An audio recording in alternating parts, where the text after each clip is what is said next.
संपूर्ण विश्वाला सुख शांती मानवता तथा दुःख मुक्तीचा आर्य संदेश देणारे विश्व शांतिदूत महाकारुणिक तथागत भगवान सम्यक संबुद्ध यांना त्रिवार अभिवादन करतो। तथागतांनी समग्र मानव जातीच्या दुःख मुक्तीसाठी उपदेशिलेला महान सद्धम्म अर्थात बौद्ध धम्म तथा या सद्धम्माचा अविरतपणे प्रचार आणि प्रसार करणारा तथागतांद्वारा स्थापित सदा पूजनीय भिक्खू संघ, या पूजनीय भिक्खू संघाला त्रिवार अभिवादन करतो। ज्यांच्या अथांग अमर्याद त्याग प्रभावामुळे या भारतभूमीला बुद्धभूमीचे रूप पुन्हा एकदा प्राप्त झालं, असे बौद्ध धम्माचे पुनरुद्धारक तुम्हा आम्हा सर्वांचे उद्धार करते प्रज्ञा सूर्य बोधिसत्व डॉक्टर बाबासाहेब आंबेडकर यांच्या समग्र धम्मक्रांतीमध्ये जीवनाच्या शेवटच्या रक्तापर्यंत शेवटच्या श्वासापर्यंत समर्पित राहून आजच्या या मंगलमय प्रसंगी या धम्म मंचावरती माझ्या समवेत उपस्थित आणि स्थानापन्न पूजनीय भिक्खू करुणानंद, मुख्य संचालक the great happiness YouTube channel, पूजनीय भिक्खू धम्मबोधीजी थेरो, मुख्य संचालक purity of mind YouTube channel, आणि या ठिकाणी उपस्थित आपण सर्व धम्म उपासक धम्म उपासिका, लहान बालक आणि बालिकांनो, धम्मदेशनेला सुरुवात करण्यापूर्वी मी पूजनीय भिक्खू संघाच्या वतीने तुम्हा सर्वांच्या प्रती अनंत मंगल कामना अर्पण करतो, मंगल आशीष अर्पण करतो। विशेष करून ज्यांच्या पुढाकाराने आजचा हा कार्यक्रम या ठिकाणी संपन्न होत आहे, असे आजच्या या कार्यक्रमाचे जे आयोजक आहेत, व्यवस्थापक आहेत, भीमसम्राट मित्रमंडळ बोडखा, तालुका कोणता आहे? तालुका पातूर, म्हणजे गावाचं नाव आहे बोडखा, तालुका पातूर, जिल्हा यवतमाळ, अकोला, जिल्हा अकोला। कारण या पॉम्पलेटमध्ये कुठं अकोल्याचा शब्दच नाही बघा। कारण आज मी नागपूरमध्ये होतो, लोक विचारत म्हणते बोडखा कुठं आहे, म्हटलं सांगितलं बा अकोल्यामध्ये, पॉम्पलेटमध्ये कुठं अकोल्याचा उल्लेखच नाही ना, तालुक्याचा उल्लेख आहे, त्यामुळे जरा कन्फ्युजन आहे। तर आजच्या या कार्यक्रमाचे आयोजक भीमसम्राट मित्रमंडळ बोडखा, विशाखा महिला उपासिका संघ बोडखा, भीमशक्ती नवयुवक मंडळ चिंचखेड, सुजाता महिला उपासिका संघ चिंचखेड, ब्ल्यू शाईन तरुणींचं मंडळ सुद्धा संघ या ठिकाणी आहे। आणि एकंदरीत सर्व ज्यांनी ज्यांनी प्रत्यक्ष किंवा अप्रत्यक्षरित्या या कार्यक्रमाला मूर्त स्वरूप प्राप्त करून देण्यासाठी दान पुण्य केलं, त्या सर्व दानदायक दानदायिका उपासक आणि उपासिकांप्रती पुनश्च एकदा या ठिकाणी मंगल कामना अर्पण करतो, मंगल आशीष अर्पण करतो। उपस्थितांनो, आयोजकांनी अगोदर आम्हाला सांगितलं की वेळ कमी आहे, वेळ झालेला आहे, तर जेवढं कमी वेळेत जास्तीत जास्त बोलता येईल, कारण माझ्यानंतर पण पूजनीय भिक्खू करुणानंदजी थेरो यांची मुख्य धम्मदेशना होणार आहे, त्यामुळे अधिक वेळ बोलणार नाही। अल्प वेळेमध्ये तथागतांचा एक महत्वपूर्ण धम्म उपदेश तुम्हाला समजावून सांगण्याचा मी या ठिकाणी प्रयत्न करीत आहे। एक विशेष मंगल कामना मी आपल्या एका उपासकांप्रती इथे अर्पण करणार आहे, ज्यांनी आपल्या या गावात 3 महिन्यांपर्यंत भगवान बुद्ध आणि त्यांचा धम्म या ग्रंथाचं वाचन केलं। तुम्हा सर्वांना आपल्या म्हणजे वेळातला वेळ काढून तुम्हा सर्वांना धम्म समजून सांगण्याचा प्रयत्न केला, असे ग्रंथवाचक उपासक प्राध्यापक जयेंद्र बोरकर यांच्याप्रती सुद्धा मी मंगल कामना अर्पण करतो। एकदा उपस्थित आपल्या सर्व उपासक उपासिकांना माझी सूचना असेल, टाळ्या पण वाजवा, साधू साधू पण म्हणा एकदा बोरकर साहेबांसाठी, की ज्यांनी आपला वेळ काढून तुम्हा सर्वांना धम्म समजून सांगण्यासाठी इथे प्रयत्न केलेला आहे। मी सुद्धा पुन्हा एकदा मंगल कामना या ठिकाणी अर्पण करतो। उपस्थितांनो, आपण सर्व फार पुण्यवान आहात की आज आपल्या सर्वांना या मानवी जीवनामध्ये तथागतांचा हा पवित्र सद्धम्म आचरण करण्याची संधी आपल्या सर्वांना प्राप्त झालेली आहे. या पृथ्वीवर असे अनेक लोक आहेत, अनेक हजारो असंख्य लोक आहेत की जे जन्मास येतात, त्यांच्या त्यांच्या पद्धतीने जीवन जगतात, त्यांच्या त्यांच्या पद्धतीने धर्माचं आचरण करतात. परंतु या सगळ्या लोकांमध्ये आपण म्हणजे कोण, आंबेडकर प्रणित जे बौद्ध लोक आहेत, आंबेडकर प्रणित जे बौद्ध या महाराष्ट्रातील लोक आहेत, ते सर्वाधिक पुण्यवान आहेत. मी पुण्यवान तुम्हा सर्वांना यासाठीच म्हणतोय, आपल्याकडे गाडी, बंगला, बँक बॅलेन्स, नोकर चाकर, अमाप संपत्ती असेल, काही फरक पडत नाही. कारण अशी संपत्ती अंबानीकडे पण आहे, टाटा बिर्लाकडे पण आहे, काही फरक पडत नाही. मी तुम्हाला यासाठी पुण्यवान म्हणतो की तुम्हाला या मानवी जीवनामध्ये तथागतांचा धम्म सद्धम्म आचरण करण्याची संधी उपलब्ध झाली. किती आपण पुण्यवान लोक आहोत, किती पुण्यवान लोक आहोत आपण. अहो एवढंच काय, तथागतांचा धम्म आपल्याला आचरण करण्याची संधी प्राप्त झाली. आणि हे सर्व काही ज्यांच्यामुळे संपन्न झालं ते बोधिसत्व डॉक्टर बाबासाहेब आंबेडकर. म्हणजेच काय, खातो तो घास आणि घेतो तो श्वास केवळ आणि केवळ डॉक्टर बाबासाहेब आंबेडकरांमुळे आहे बांधवांनो. म्हणून आपण स्वतःला नेहमी पुण्यवान समजलं पाहिजे की या जीवनामध्ये एक दोन महान आदर्श आपल्या समोर आहेत. एक तथागतांचा आदर्श आहे आणि दुसरा बोधिसत्व डॉक्टर बाबासाहेब आंबेडकरांचा आदर्श आहे.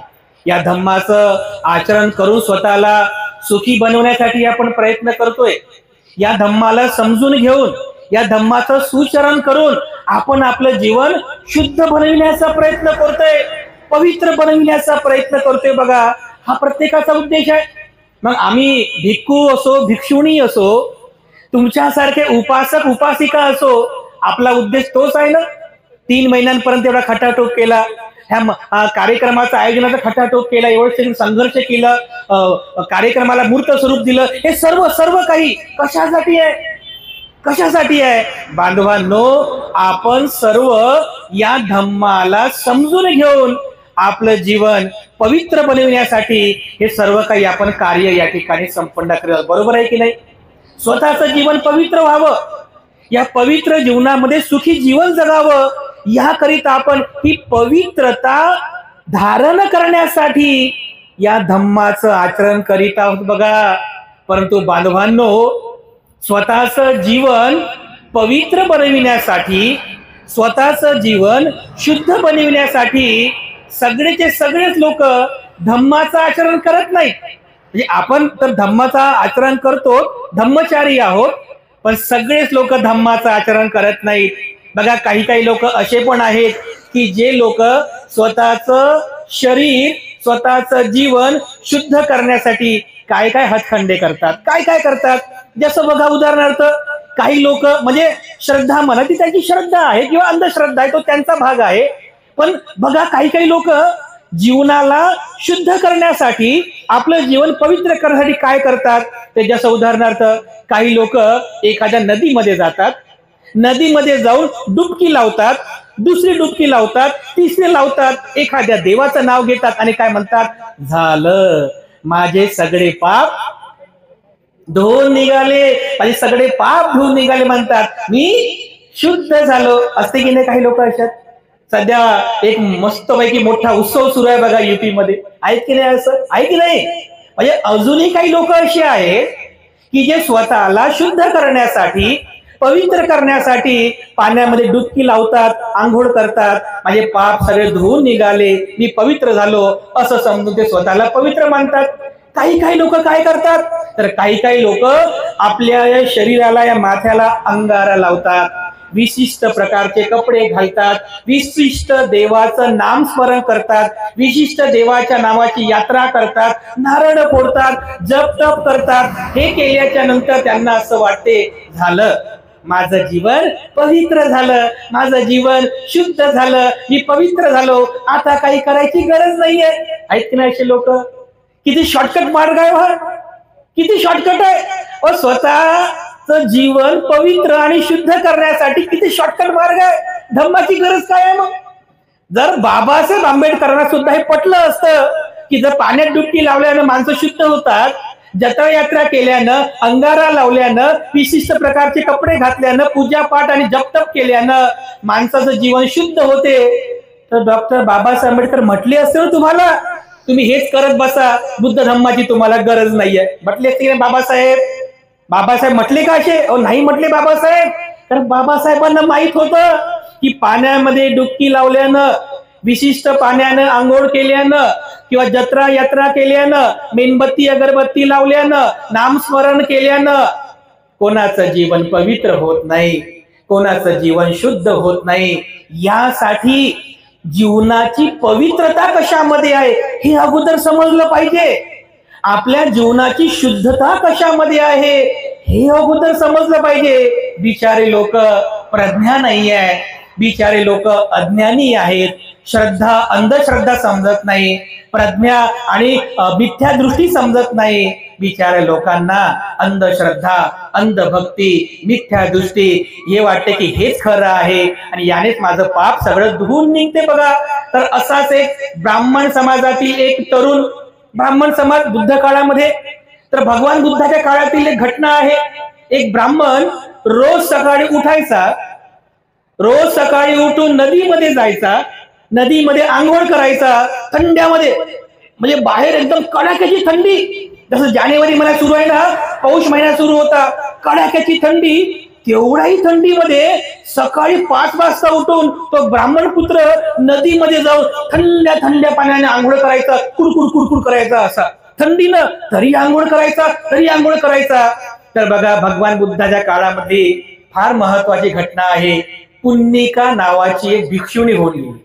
पुन्निका थेरी, जे बौद्ध ग्रंथ वाचक आहेत, थेरी गाथा नावाचं एक पुस्तक आहे, ज्या ग्रंथामध्ये म्हणजे भिक्षुणी संघामध्ये ज्या ज्या भिक्षुणी होऊन गेल्या, अरहंत भिक्षुणी होऊन गेल्या, त्यांचे जीवन चरित्र, त्यांच्या गाथा, या थेरी गाथा, छोटंसं पुस्तक आहे बरं, पण वाचा ते पुस्तक, खूप सुंदर पुस्तक आहे, विशेषतः स्त्रियांसाठी.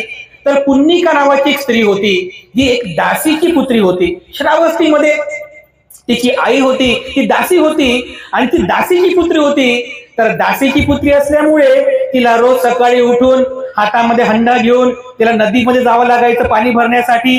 तर एके दिवशी ती सकाळी 5 वाजता उठली, पाण्याचा हंडा घेतला आणि नदीवर गेली. तर पाणी भरत असताना तिने पाहिलं की एक ब्राह्मण पुत्र एवढ्या कडाक्याच्या थंडीमध्ये सकाळच्या प्रहरात त्या थंड्या थंड्या पाण्यामध्ये आंघोळ करत आहे, कुडकुड कुडकुड असं थंडीनं कुडकुडत आहे. ती त्याच्याकडे पाहते आणि त्याला म्हणते की अरे ब्राह्मणा, कोण? ती पुन्निका म्हणते त्या ब्राह्मणाला, अरे ब्राह्मणा, एवढ्या थंडीच्या प्रहरामध्ये, एवढ्या थंड पाण्यामध्ये स्वतःचं शरीर कुडकुडत असताना सुद्धा तू हे काय करतोयस? तर तो ब्राह्मण पुत्र काय म्हणाला, अरे पुन्निका, अरे पुन्निका, तुला सगळं काही माहित असतानाही तू मला काय विचारतेस? तुला माहित नाही का की मी माझं पाप धुवत आहे? तुला माहित नाही का की या पाण्याने आंघोळ केल्याने माणसाचे पाप धुवून निघतात? तुला माहित नाही का मी माझं पाप धुवत आहे?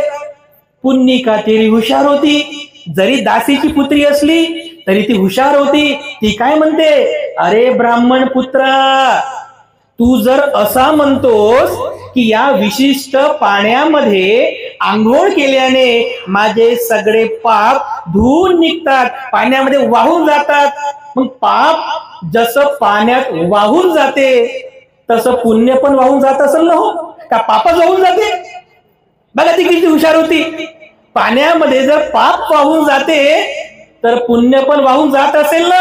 मग याचा अर्थ असा आहे की ब्राह्मण पुत्रा, तुझं जर पाप वाहत चाललं तर तुझं पुण्य सुद्धा वाहत जाईल. म्हणजे याचा अर्थ तुझ्याकडे ना पाप राहते ना पुण्य राहते.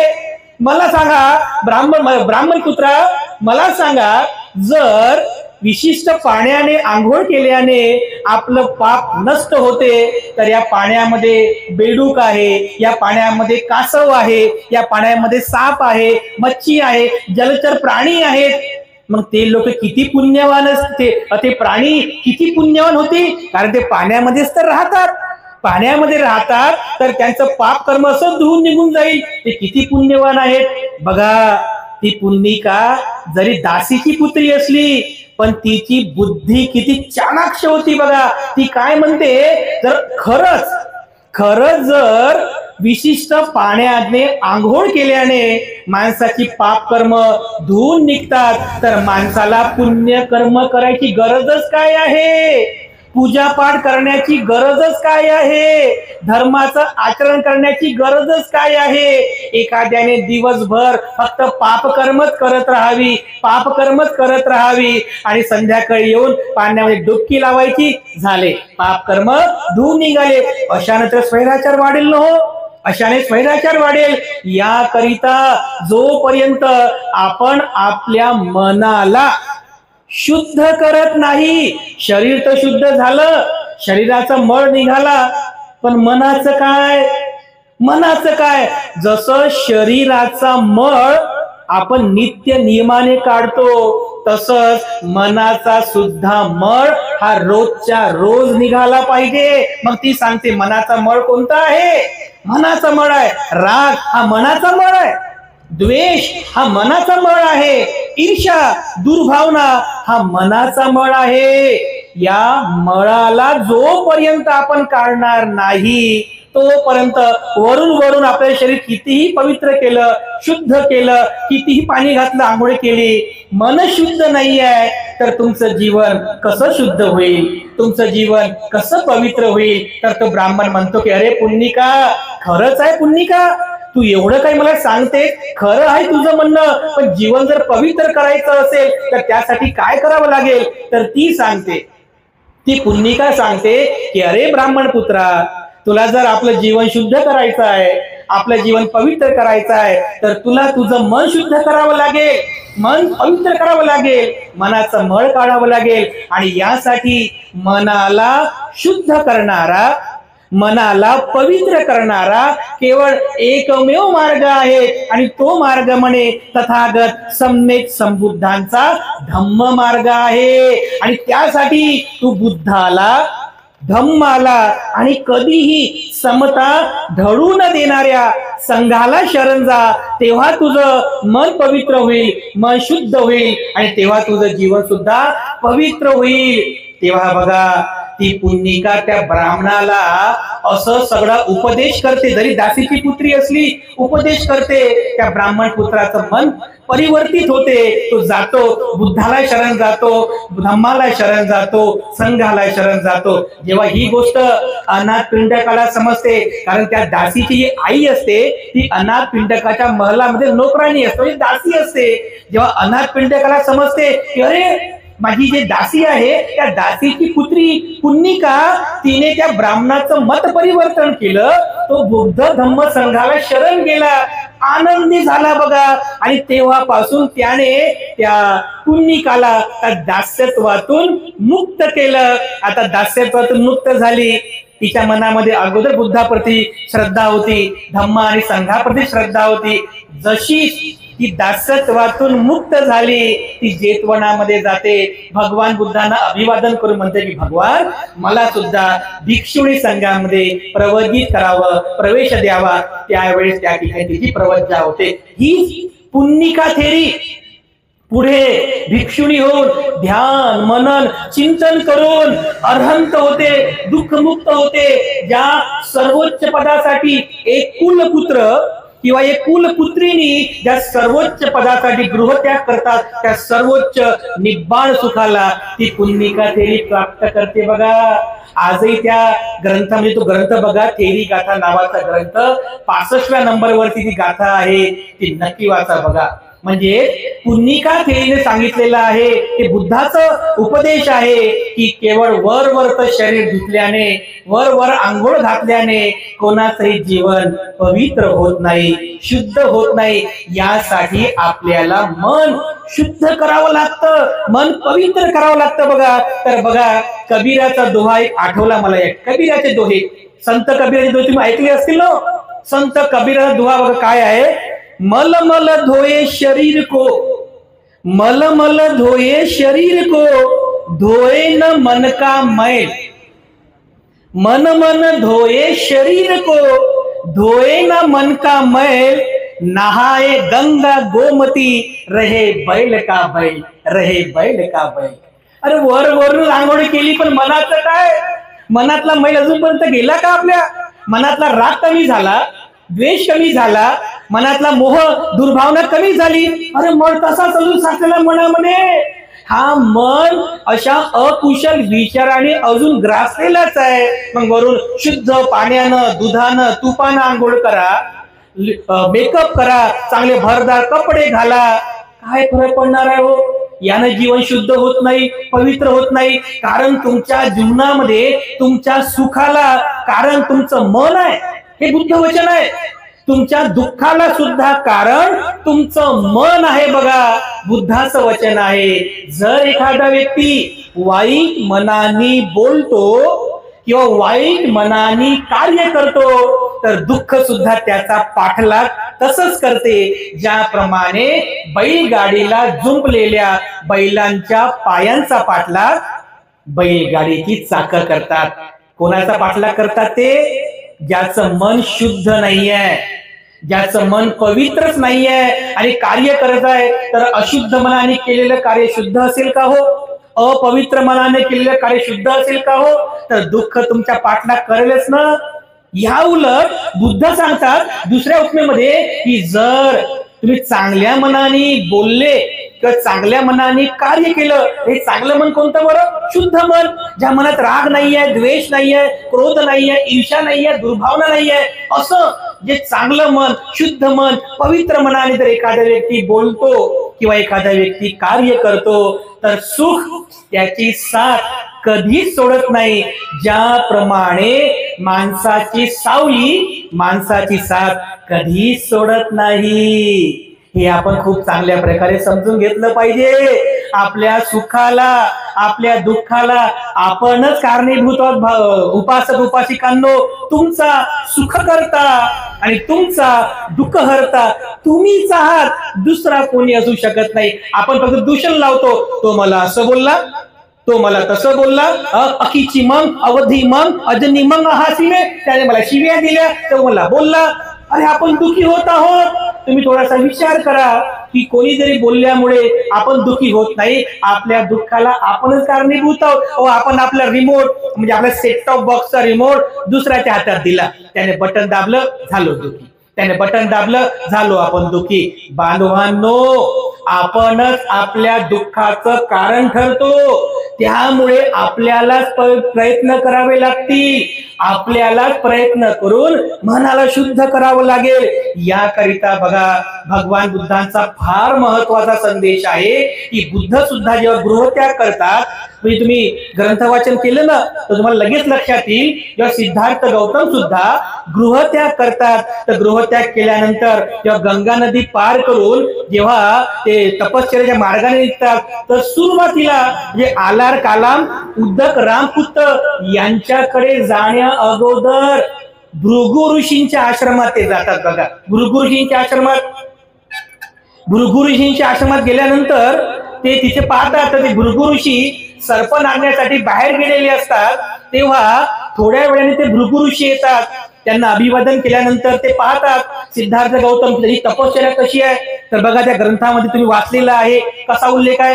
ते जे भृगु ऋषी असतात, भृगु ऋषींची तपश्चर्या, तर पाण्यामध्ये उगवणारे न शिजवलेले असे जे काही जंतू रहित अन्न आहे, ते तपस्व्यांचे अन्न आहे. आणि त्या अन्न सेवनाने तो तपस्वी पवित्र होतो, असं त्यांनी सिद्धार्थ गौतमाला सांगितलं. काही काही भृगु ऋषींची तपश्चर्या कसं, म्हणजे ते भरडलेले धान्य असतात ना, भरडलेले धान्य ते कुटू खायचं, किंवा एक कुंजी म्हणजे जेव्हा पाणी मावेल तेवढंच पाणी प्यायचं, किंवा रेती, काही काही भृगु ऋषी रेती खायचे, रेती खाऊन जगायचे. काही काही भृगु ऋषी तर हरणांप्रमाणे, बकऱ्यांप्रमाणे गवत खाऊन जगायचे. काही काही भृगु ऋषी माथ्याला असं ते तुम्ही काय म्हणता ते अंगारा ना, असं अंगारा लावून जगायचे. काही काही भृगु ऋषी नग्न होऊन भर थंडीमध्ये थंडीला झेलायचे. काही काही भृगु ऋषी नग्न होऊन भर उन्हामध्ये स्वतःवर देहदंड करायचे. का? तर सिद्धार्थ गौतम त्या भृगु ऋषीला विचारतात की ऋषी मुनेश्वर, तुमची ही तपश्चर्या, ही वज्र तपश्चर्या माझ्यासाठी नवीन आहे, पण हे जे काही तुम्ही करत आहात, ही तपश्चर्या, हे देहदंड, हे जे काही करताय, हे कशासाठी करता तुम्ही? ते भृगु ऋषी काय म्हणतात सिद्धार्थाला, अरे सिद्धार्था, आमच्या पवित्र धर्मग्रंथांमध्ये असं सांगितलेलं आहे की अशी तपश्चर्या केल्याने स्वर्ग प्राप्ती होत असते, अशी तपश्चर्या केल्याने, असा देहदंड केल्याने स्वर्ग प्राप्ती होत असते. तर सिद्धार्थ गौतम काय म्हणतात त्या भृगु ऋषींना? सिद्धार्थ गौतम काय म्हणतात की महाराज, तुमची ही जी तपश्चर्या आहे ही माझ्यासाठी जरी नवीन असली, पण तुमची तपश्चर्याचा जो उद्देश आहे तो स्वर्ग प्राप्तीचा आहे. या स्वर्ग प्राप्तीच्या उद्देशासाठी मी गृहत्याग केला नाही. सिद्धार्थ म्हणतात, स्वर्ग प्राप्तीच्या उद्देशासाठी मी गृहत्याग केलेला नाहीये. मी या ऐहिक जीवनातील दुःख, ऐहिक जीवन म्हणजे कोणतं? हे आपण जे जीवन जगतोय ना आता, हे जे भौतिक जीवन जगतोय आपण, सिद्धार्थ म्हणतात त्या भृगु ऋषींना, या ऐहिक जीवनातील दुःख नष्ट कसं करावं त्या मार्गाचा शोध घेण्यासाठी मी गृहत्याग केलेला आहे. त्यामुळे स्वर्ग प्राप्त करून देणाऱ्या हे तुमच्या हे जे काही देहदंड, तपश्चर्या, हे माझ्या कामाची नाही आहे. कारण तुमच्यामुळे फक्त देहदंड होत आहे. माणसाची शुद्धता किंवा अशुद्धता ही मनावर अवलंबून आहे. माणसाच्या जीवनाची पवित्रता किंवा अपवित्रता ही मनावर अवलंबून आहे. याकरिता महाराज मला क्षमा करावी, मी इथून पुढे माझ्या अभ्यासासाठी निघतो. तर बघा, भृगु ऋषींना अभिवादन करतो, निघून गेले. हा जो प्रसंग आहे बघा, हा प्रसंग मी तुम्हाला यासाठी सांगितलं. नंतर तर पुढे मग आलार कालामांकडे जाऊन ते सांख्य तत्वज्ञानाचा अभ्यास करतात. ध्यानाच्या 8 पायऱ्यांपैकी ही 7वी पायरी आहे, त्या पायरीचा अभ्यास करतात. उद्धक रामपुत्तांकडून 8व्या पायरीचा अभ्यास करतात. मग नंतर बघा त्यांना असं जाणवते, अरे मी आलार कालामा म्हणजे ध्यान साधनेचा अभ्यास केला, पण त्या भृगु ऋषीने सांगितली तपश्चर्या केली नाही. एकदा ती तपश्चर्या करायला पाहिजे. तर त्या उर्वेला वनखंडामध्ये त्यांच्या 5 परिव्राजकांसोबत ते तपश्चर्या करतात. तो प्रसंग तुम्ही सगळ्यांनी वाचलेला आहे, पुन्हा सांगून मला वेळ खर्च करायचा नाहीये. एवढी सर्वी तपश्चर्या केली, सगळं देहदंड केला, तरी सुद्धा 1 वर्ष, 2 वर्ष, ती तब्बल 6 वर्षांपर्यंत ही सगळी तपश्चर्या करूनही काहीही प्राप्त झालं नाही. एका वडाच्या झाडाखाली बसले, पोटाला हात लावतात तर पाठीचा मणका हाती लागतो, पाठीच्या मणक्याला हात लावतात तर पोट हाती लागते. विचार करतात, अरे हे काय करून बसलो मी, ही काय करून बसलो. तपश्चर्या केल्याने, देहदंड, शरीराचा दंड केल्याने कोणताही प्रकाश प्राप्त होणार नाही. जोपर्यंत भौतिक गरजा पूर्ण होत नाहीत, म्हणजे माणसाची गरज कोणती आहे? अन्न ही गरज आहे ना, अन्न ही गरज आहे. जोपर्यंत माझी अन्नाची गरज पूर्ण होणार नाही, माझं शरीर मला साथ देणार नाही, तोपर्यंत मला हा ध्यानाचा प्रकाश सापडणार नाही. ते सुजाची खीर ग्रहण करतात, एक एक घास ग्रहण करतात, खीर ग्रहण करतात, शरीर ताजतवानं होते. तेव्हा जाऊन ध्यान, मनन, चिंतन करून सिद्धार्थ गौतम शुद्ध होतात, पवित्र होतात, बुद्ध होतात. कशामुळं? कशामुळं? हे सर्वस्वी मनावर अवलंबून आहे. शरीर तर तेच आहे, काय जे शरीर होतं ते आज आहे, उद्या पण तेच शरीर राहणार ना. शरीर बदलते का? म्हणजे मला सांगायचं आहे, शरीर तेच आहे, बाकी तर अनित्य आहे. शरीर तेच आहे, पण बदलायचं काय? आपल्याला काय बदलायचं आहे? आपल्याला आपलं मन बदलायचं आहे. आपल्याला आपलं मन पवित्र करायचं आहे. बघा, म्हणून विशिष्ट अन्न सेवनाने कोणाचंही पवित्रता वाढत नाही. विशिष्ट जल प्राशन केल्याने, विशिष्ट नदीमध्ये डुबकी लावल्याने, विशिष्ट अंगारा लावल्याने कोणाचं जीवन पवित्र होत नसते. यासाठी पवित्र करायचं असेल, आपल्या मनाला पवित्र करा, मनाला शुद्ध करा. अरे यामध्येच बघा तुमच्या सर्वांचं मंगल आहे, तुमचं सर्वांचं कल्याण आहे. कारण एक चांगलं मन तुमचं सर्वाधिक मंगल करू शकते. बुद्धांचं वचन आहे बघा, जेवढे तुमचे माता पिता, काय म्हणतात भगवान बुद्ध, तुमचे माता पिता किंवा तुमचे नातेवाईक तुमचं जेवढं मंगल करू शकत नाही, त्यापेक्षाही जास्त तुमचं सुमंगल चांगल्या मार्गाला लागलेलं तुमचं मन करत असते. समजलं तुम्हाला? बुद्ध आणखी सांगतात, तुमचे वैरी, तुमचे दुश्मन तुमचं जेवढं वाईट करणार नाही त्यापेक्षाही जास्त वाईट तुमची हानी वाईट मार्गाला लागलेले तुमचं मन करते. म्हणून बांधवांनो, या मनाचं चिंतन करा.